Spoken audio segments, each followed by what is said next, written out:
Halo, selamat datang di channel Ruang Taktik. Di video kali ini, kita akan analisis laga Arsenal versus Manchester United.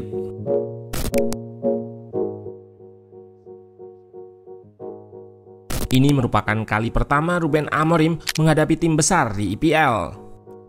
Dan di laga ini, MU harus mengakui keunggulan Arsenal, tim yang sudah lebih mapan dan matang di bawah asuhan Mikel Arteta. Meski kalah, sebetulnya MU mampu memberikan perlawanan yang cukup alot kepada The Gunners. Dilihat dari statistik, tim tamu bisa menahan tim tuan rumah untuk tidak mendominasi penguasaan bola. Ball possession-nya berimbang 50-50. Kedua tim juga nggak banyak menciptakan peluang dari open play. Namun yang jadi pembeda adalah detail set piece yang lebih dikuasai dan jadi senjata andalan Arsenal. Nah, penasaran bagaimana jalannya laga dari segi taktikal? Let's go, kita bahas sama-sama.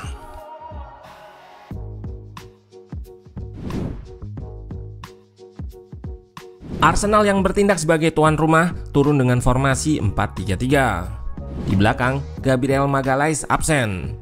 Posisinya digantikan Kiwior untuk bertandem dengan William Saliba di pos center back. Zinchenko dan Timber isi pos fullback. Tiga gelandang di tengah diisi oleh Partey di pos nomor 6, Rice dan Odegaard di pos nomor 8. Di depan, Martinelli dan Bukayo Saka mengapit Kai Havertz. Tim tamu Manchester United bersama Amorim turun dengan pakem 3 back, formasi 3-4-2-1. Di belakang, mereka kehilangan Lisandro Martinez yang absen karena akumulasi kartu di laga sebelumnya. Sejatinya di laga versus Everton, Amorim sudah menyiapkan bek kidal lainnya yaitu Luke Shaw di posisi Lisandro Martinez. Namun ia mengalami cedera sehingga Mazraoui yang digeser ke pos center back sebelah kiri. Dua bek lainnya yaitu Maguire di tengah dan De Ligt di center back kanan. Di tengah, Bruno bersama Ugarte diapit Dalot sebagai wingback kanan dan Malacia wingback kiri. Di depan kembali terjadi rotasi. CFC yang starter di laga sebelumnya digantikan Højlund sebagai striker, lalu Rashford dan Garnacho di pos nomor 10. Arsenal menerapkan build up yang sangat dinamis. Zinchenko yang punya atribut sebagai inverted fullback akan masuk ke tengah, sedangkan Kiwior akan melebar ke area yang ditinggalkan Zinchenko tadi. Declan Rice juga sering mengambil posisi lebih rendah daripada Partey sebagai holding di tengah. Selain Kiwior yang melebar, center back satunya yaitu Saliba juga cukup fluid untuk bergerak ke tengah dan bertukar posisi dengan Timber. Terlihat di sini, Saliba yang naik ke tengah dan Odegaard yang bergerak melebar. Selain itu, David Raya juga banyak terlibat di proses bangun serangan ini. Ia bertindak sebagai extra man di lini pertama untuk menciptakan situasi menang jumlah terhadap low press MU. Terlihat di sini, set play build up Arsenal dengan menerapkan central overload terhadap dua gelandang MU dan juga wide overload 4 versus 3 di koridor sayap. Dengan dua overload ini, mereka bisa menjangkau Zinchenko yang invert ke tengah. Di sisi lain, blok press MU nampak cukup berhati-hati untuk melakukan pressing. Mereka nggak langsung press ke depan, baru menekan ketika ada trigger atau pemicu. Wingback akan step up untuk marking opsi sirkulasi Arsenal di area sayap. Blok press MU juga terlihat tidak ngepress ketika bola dikuasai oleh David Raya. Di satu momen, Bruno terpancing untuk melakukan press ketika Arsenal back pass ke Raya. Naiknya Bruno ini meninggalkan celah karena MU hanya punya dua gelandang di tengah, sehingga Ugarte di overload oleh 3 pemain Arsenal. Terlebih, Dalot tidak step up karena terikat oleh Martinelli di areanya. Kali ini MU menghadapi Arsenal yang merupakan tim dengan pressing yang cukup rapi. The Gunners menerapkan blok press tinggi dengan man-to-man marking dan pressing kolektif yang cukup menyulitkan MU dalam melakukan bangun serangan. Setiap kali mencoba progresi ke tengah, selalu dipatahkan oleh pressing trap atau jebakan pressing. Namun di satu momen, mereka bisa mengeliminasi high press Arsenal dengan menciptakan koneksi dan umpan cepat 1-2 sentuhan. Triangle shape Onana, Mazraoui, dan Bruno berhasil eliminasi pressing Odegaard. Di depan, Garnacho jadi pemantul dan Malaysia yang melakukan pergerakan tanpa bola jadi outlet progresinya. Kedua tim bisa saling mengeliminasi blok press satu sama lain. Namun yang jadi masalah adalah serangan sering mandek ketika sampai di area pertahanan lawan. Hal ini dikarenakan baik Arsenal maupun MU bisa menggalang pertahanan yang sama solidnya. The Gunners sendiri banyak melakukan serangan melalui Bukayo Saka di sisi kanan.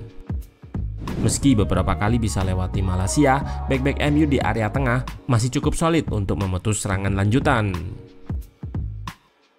Sementara itu, untuk mengimbangi keunggulan MU yang memiliki dua wingback di area kelebaran, Arsenal bertahan dengan winger yang sering track back, terutama Bukayo Saka yang kerap turun untuk cover Malaysia. Selain itu, benteng pertahanan Arsenal juga solid dalam memutus serangan direct dan transisi MU. Terlihat di sini, meski Saliba sudah berhasil dipancing naik, namun di belakang masih ada Kiwior yang cukup kuat duel 1 versus 1 dengan Højlund. Karena alotnya pertahanan ini membuat kedua tim nggak banyak ciptakan peluang. Hal ini tercermin dari XG open play keduanya yang sangat rendah. Minim peluang dari open play, situasi bola mati jadi alternatif lain untuk bisa dimaksimalkan. Dan Arsenal unggul di situasi ini. Dua gol mereka tercipta dari corner kick. Sebelumnya dari babak pertama, mereka sudah melakukan set play corner kick dengan 5 pemain yang start dari tiang jauh dan berlari ke tengah sesaat sebelum corner kick dilepaskan. Set play ini juga yang dilakukan pada proses gol pertamanya. Namun terlihat di sini ada tambahan satu pemain yaitu Timber, sehingga ada pemain Arsenal yang start dari tiang jauh. 5 pemain lari ke tengah dan tiang dekat, sementara Havertz stay di tiang jauh. Corner ditargetkan ke tiang dekat dan Timber berhasil lakukan flick header yang sulit diantisipasi Onana. Jika diperjelas lagi, pemain MU di tiang dekat bisa lepas lantaran ada gangguan. Detail-detail seperti ini sudah disiapkan Nicolas Jover, sang pelatih set piece. Bisa dilihat juga hal serupa terjadi di laga versus West Ham lalu. Gol kedua masih dengan set play yang sama, yaitu 6 pemain yang gerak dari tiang jauh. Namun kali ini crossing diarahkan ke tiang jauh. Ini yang cukup mengejutkan MU, karena crossing-crossing sebelumnya diarahkan ke tiang dekat dan ke tengah. Di area tiang jauh, Partey pantulkan bola ke tengah, membentur Saliba yang melakukan blocking, dan bola masuk ke gawang MU. Setelah 2 gol ini, The Gunners tetap mengancam dari situasi yang sama, memaksimalkan kemampuan aerial duel Mikel Merino. Di sisi lain, MU coba melawan dengan set piece juga. Mereka ciptakan 2 peluang terbaik dari bola mati ini. Yang pertama melalui sundulan De Ligt dan yang kedua melalui kerjasama Bruno dan Anthony. Namun 2 peluang ini masih bisa digagalkan oleh David Raya. Di tengah-tengah alotnya open play, bola mati jadi pembeda dan Arteta memang jagonya dalam situasi ini. Sejak awal musim lalu, Arsenal sudah mencetak 22 gol dari situasi corner kick. Ini juga berkat Nicolas Jover, sang pelatih bola mati. Pasca laga, Arteta mengatakan jika ini merupakan salah satu performa set piece terbaik dari timnya. Sementara Amorim mengakui jika timnya kalah di situasi ini. Lebih lanjut, pelatih berkebangsaan Portugal ini mengatakan jika sangat sulit untuk mengantisipasi Arsenal yang menumpuk banyak pemain di dekat kiper.